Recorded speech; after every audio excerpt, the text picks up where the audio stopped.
عشان تضمن يوصلك اشعارات بكل فيديوهاتنا الجديدة اول باول، متنساش تشترك في القناة بالضغط على زرار الاشتراك. بعديها هتدوس على زرار الجرس. احيانا هيطلع لك رسالة زي دي، هتدوس على علامة صح وتدوس حفظ.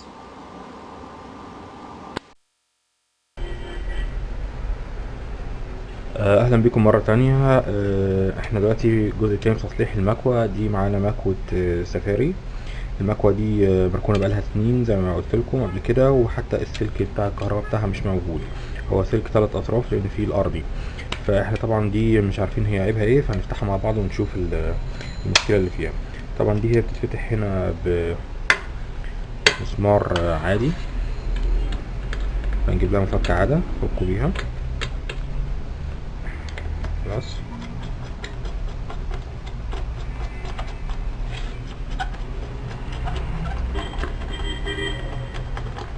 ادي المسمار.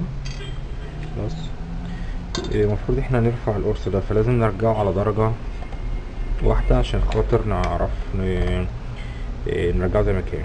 هو تقريبا هو مش مظبوط برضه، هو راكب غلط، ان هو بيلف نص لفة وبيقف. فخلينا نجيبه كده على يعني المفروض ان دي كده اوطى حاجة، خلينا نجيبه كده على اوطى حاجة، ودي كده اعلى حاجة، او العكس، دي كده اوطى حاجة. خليها على اوطى حاجة ونفكه نرفعه لفوق. طبعا احنا اللي بنعمله احنا بنرفعه لفوق مش اكتر من كده. طلع معانا، بس هو تحتيه والوش كمان طلع معانا بسهولة. تمام، زي ما احنا شايفين هنا في اثر بودرة بيضة، تقريبا المكوة دي كانت فرقعت قبل كده في الغالب يعني.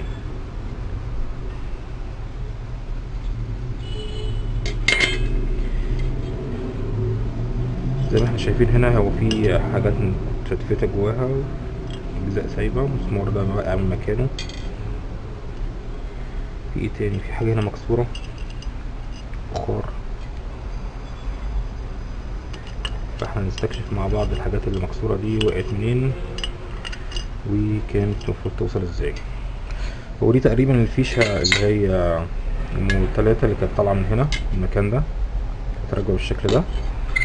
فهي دي كانت القاعدة في البخار بتاعتها، ودي رجل من رجول ال3 اللي كانت فيها وقعت. طبعا هي كده كده وصل فيها طرفين، فاحنا مش محتاجين ال3 اطراف دي في حاجة. هو الرجل التالتة حتى يعني كانت راكبة منظر، بس يعني كانت راكبة كده منظر مش اكتر يعني.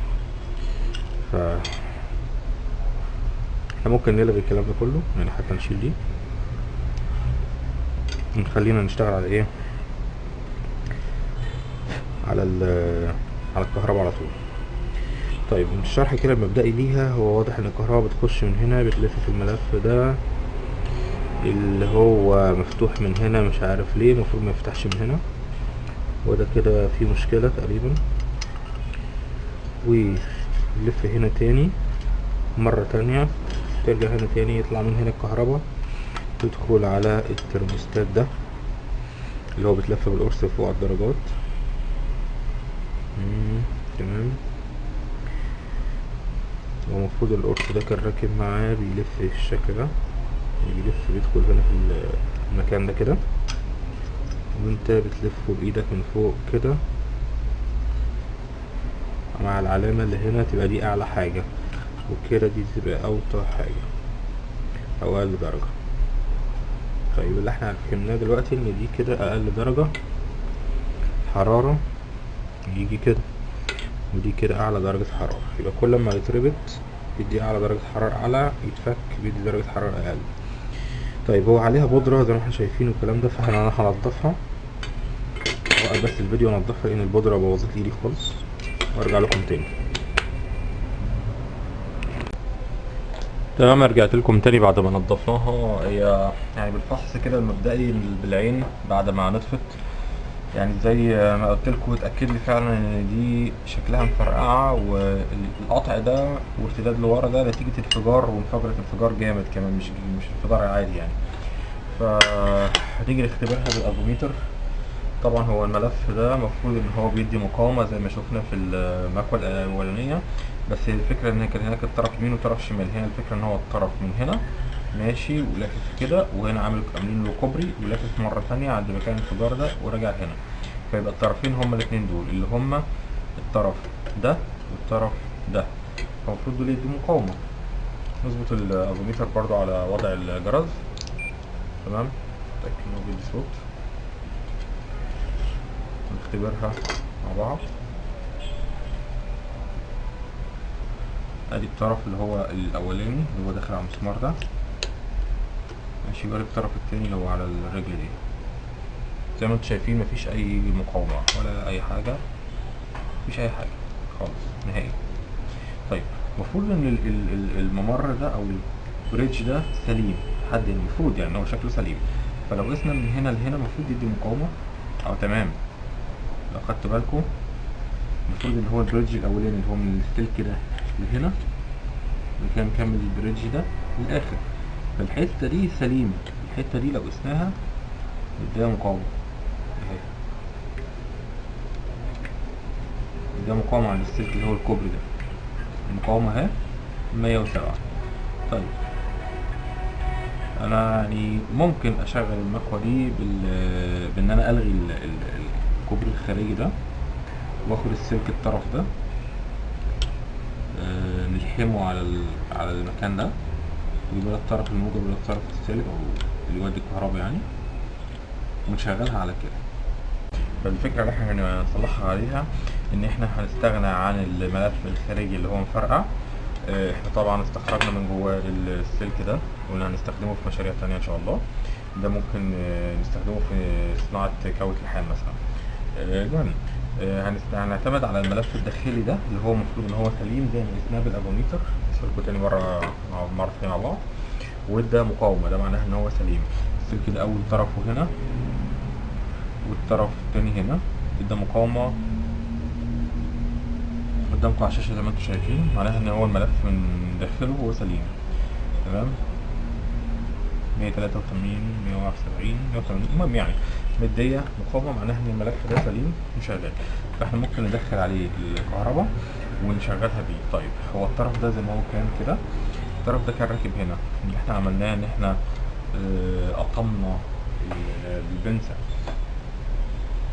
من هنا كده، تمام، وطلعنا السلك ده، انا اوريدي كنت قطمه طبعا، وطلعنا الطرف ده طبعا طرف الكهرباء. تمام، هي الفكره تاني ان الكهرباء كانت داخله طرف هنا، ده ملناش دعوه بيه، هنسيبه زي ما هو، والطرف التاني كان داخل هنا عن طريق دي.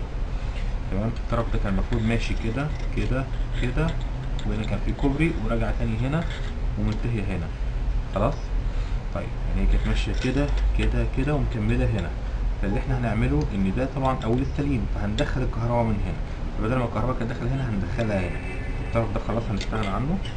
ممكن الحته اللي هي الزايده دي كمان نقصها احنا او نقطمها عشان ميبقاش فيه اطراف زياده ملهاش لازمه جوه المكوه غير مستخدمه. تمام، هنا هندخل الكهرباء في الطرف ده كويس من هنا، يبقى عندي هنا طرف موجب وسالب، دول هنوصلهم بالكهرباء وهتشتغل ان شاء الله. طيب دي الفيشه اللي كانت راكبه هنا بالشكل ده كده. ليهم هنا كانت قواعد. القواعد دي اللي هي كانت الفخار، كان في منهم واحده سليمه وواحده مقطومه.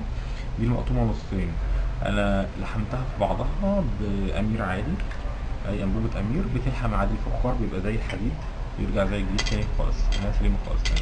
تمام، الفكره دي القاعده دي مهمه ليه؟ لان هي فخار بتعزل الحراره والكهرباء، وبتشيل الرجلين بتوع الفيشه بالشكل ده كده. خلاص، وبعد كده القطعه التانيه دي بتقفل عليها كده، فبيبقى عندي مكان للفيشه لما اجي اقفل الغطا ده كده. دي طبعا هتخليها مش تقفل. خلاص، لما اجي اقفل الغطا ده كده هيبقى عندي هنا مكان فيشه اقدر اجيب اي مشترك ومركبه عليها واوصل الكهرباء عندي على المكوه واشتغل بيها. خلاص، فعشان كده احنا لازم نرجع تاني نشغل الجزء ده. خلاص، طيب احنا اللي احنا هنعمله دلوقتي ان احنا الرجل اللي احنا فكيناها من هناك دي هنقص السلك الطويل دون على قد المكان ده، بحيث ان هو يتوصل كهرباء بالطرف ده. خلاص هنا، ونعزله بالمقرونه الحراري اللي هي زي دي عشان تعزل الكهرباء والحراره. طيب انا مقيسته كده كروكي بالنظر يعني ان هو ان هي المسافة دي هي تبقى كده. تمام. انا محتاج حتة بالشكل ده، لويتها كده بالشكل ده، قدها كده بالقد ده بالظبط كده، توصل لحد هنا. تمام، توصل لحد هنا. فانا هقص من هنا، يبقى عندي الجزء ده هعريه او هكشفه وهلحمهم في بعض وهنشوف مع بعض ازاي. طيب انا هعمل علامة هنا كويس، انا هقص لحد هنا. اوكي.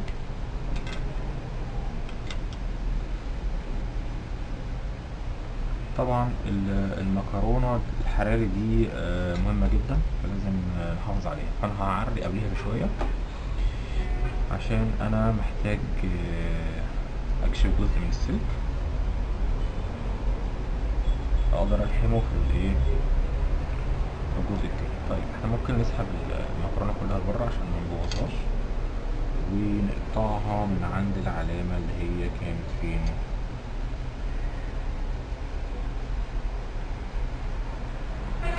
اللي كانت هنا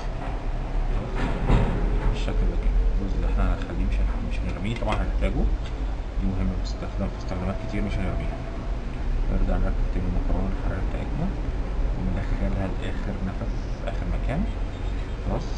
ونشوف كده المقاس، هنلاقي إن هنا جاية على قدها وفي جزء هنا مكشوف، هو ده اللي هنلحمه هنا. طيب احنا هنعلم هنا كده بالظبط في المكان ده، وهنقطم البنسة من هنا. خلاص، الجزء اللي احنا مش محتاجينه ده احنا محتاجينه. طيب اللي احنا المفروض هنعمله دلوقتي ان احنا هنعمل ايه، نفضي بقى المكان ده، نوسع نفسنا. الطرف المعدن ده المكشوف ده عايزين نقفله او نجمعه مع الطرف ده مع بعض ونغطيهم بمكرونه. طب كان في هنا جزء مكرونه زي دي، لو تلاحظوا هنا اتنين، واحده تخينه وواحده رفيعه فوق بعض، فدي الجزء التخين، فده ممكن نستخدمها هنا بعد ما نخلص نغطي بيها تاني، بحيث ان يبقى الشغل ايه كله متقفل صح. خلاص بالشكل ده كده فوق بعض كده. طيب احنا عايزين دلوقتي نركب الاتنين دول في بعض. انا جبت هنا البنسة بتاعت الابرة بتاعت السماعات، دي بتكون حجمها رفيع وتنفعنا في المكان الضيق ده، عشان مش عايزين طبعا حاجة تلمس كهرباء تحت. فممكن نستخدم الجزء الرفيع ده اللي هو طبعا هنا طرفين بيركبوا كده، بيمسكوا على الابرة بتاعت السماعة، والطرف التخين ده. فاحنا ممكن نقص بالمقص، ناخد طرف واحد منهم ونستخدمه عشان اولا يبقى رفيع، ثانيا عشان يبقى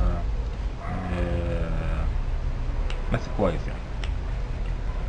تمام. انا قصيتها زي ما قلت لكم، هي دلوقتي بقت المقاس بتاعها سنتين اتنين بس. تمام. وجبت حته مكرونه حراري، هي تخينه شويه عندي طبعا، مقاس اكبر. تمام. احنا دلوقتي جاهزين على ان احنا نركب. هنعمل الاول، هندخل المكرونه الحراري دي جواها هنا كده، بحيث ان احنا بقى لما نخلص تركيب نمسح بينها.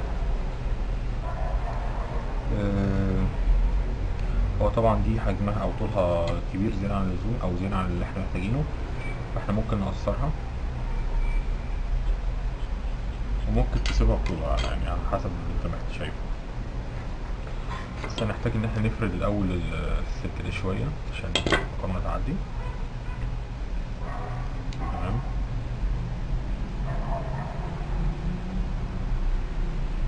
هي طويلة فعلا زي ما احنا قلنا. طيب هنقصرها شوية، خليها مثلا نص كده، نصها تقريبا، بس كده. حلو. وندخل السلك المكرونة جوه السلك بالشكل ده. اوكي.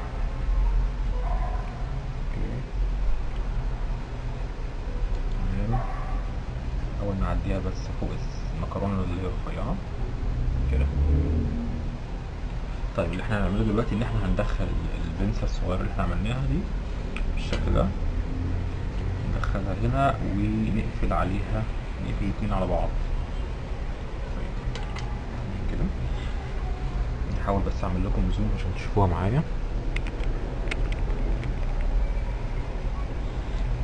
اتمنى انها كده تكون واضحة.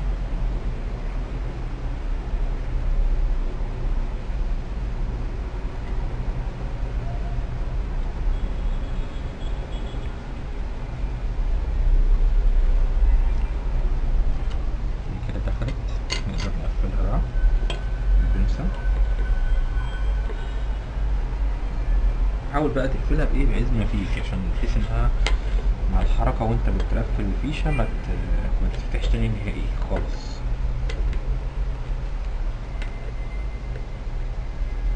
نعزم عليها كده بقى قد ما نقدر بايدينا.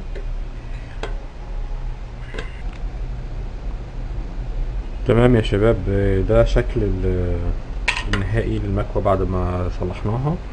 هو احنا اللي احنا قمنا بيه ان احنا هنا هعيد تاني مرة تانية اخيرة، ان احنا لغينا السلك الكهرباء اللي كان جاي من هنا واصل على الطرف الموجب، ولغينا بالكده الهيتر الخارجي دون، اكتفينا بالهيتر الداخلي بس، لغينا الكوبري اللي كان هنا ما بين الاتنين هيتر دول. تمام، وخلينا الطرف دون بس اللي بتاع الهيتر الصغير هو اللي واصل على الكهرباء. تمام، وربطتها هنا بإفيز معدني، وغطيتها بمكرونة حرارية اللي هنا، يعني انتوا شايفين ليها حجمها كبير شوية عن التانية. خلاص، وركبتهم هما الاتنين في القاعدة دي، وثبتها بأمير. خلاص، هي دي بس الغطا ده بيتحط كده عليها، مش اكتر من كده بس. خلاص، واحنا بكده لما نوصل الكهرباء هنا، الكهرباء هتدخل طرف هيدخل على الترموستات، وطرف تاني هيدخل هنا على الهيتر الصغير الداخلي ده، ومنه هيدخل على الترموستات، والدايره تكمل وان شاء الله هتشتغل وتسخن. اللي احنا هنعمله دلوقتي ان احنا هنقفلها ونختبرها مع بعض. هو طبعا التقفيل مفيهوش اي حاجه غير ان احنا يعني سهل جدا، بنحط الغطا ده ونركب الغطا دون زي ما كان بالشكل ده كده. خلاص، ونركب المسمار ده في مكانه، ومكانه كان تحت هنا تحت اليد، يعني ممكن نتني اليد هنا عشان نشوف مكانه هنا.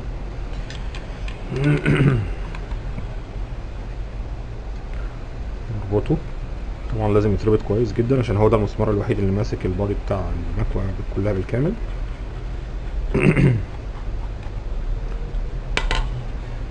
هي طبعا المكوة دي مكوة خفيفة تنفع لسفر رحلات والكلام ده. هي كده اتربطت كويس. فاضل القرص بتاع التحكم في درجة الحرارة.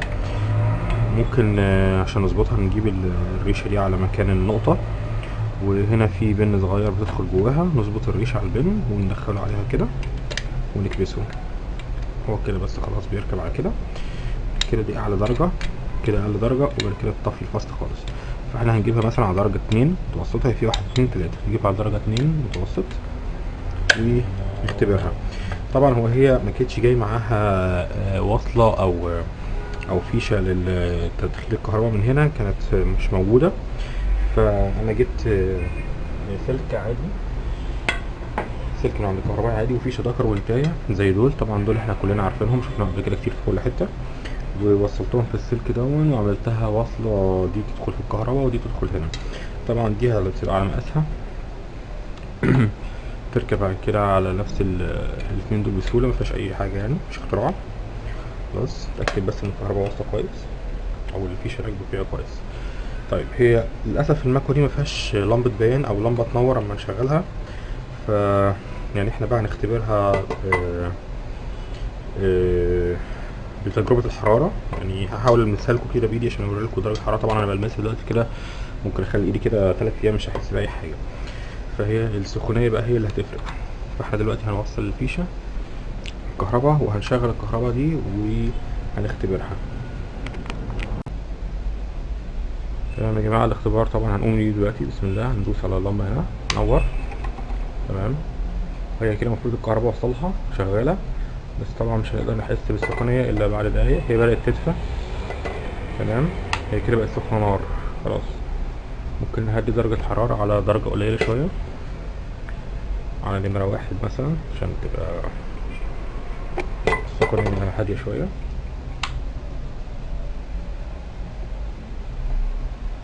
هي سخنت جدا طبعا بسرعة، بقت نار. يعني مش عارف اثبتها لكم ازاي، بس هي يعني بقت غير قابلة ان اي حد يلبسها بايده. خلاص، خلوني ادور على مثلا حتة قماش نبلها عشان اوري لكم درجة الحرارة. هوقف الفيديو بس واجيب لكم حاجة مبلولة فيها مية. يا جماعة، انا لقيت القماشة دي ممكن نستخدمها في الاختبار. قماشة ناشفة عادية جدا، هنبخ عليها مية عشان يبان البخر بتاعها. ممكن نحط مية كده كتير عشان ايه، يبقى البخر كتير يبان لك في الكاميرا.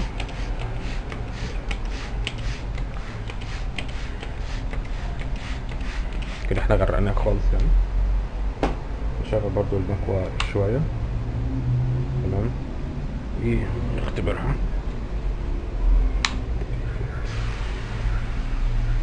طبعا اكيد كلكم سامعين صوت المية مع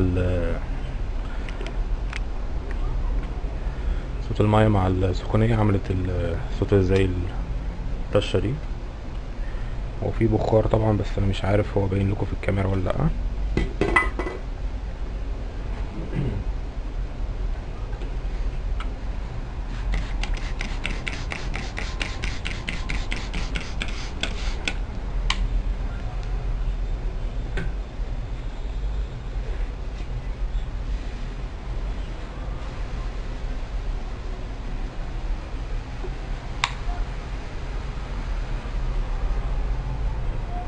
وطبعا منظر البخار باين جدا، اكيد كلكم حضراتكم شايفينها في الكاميرا.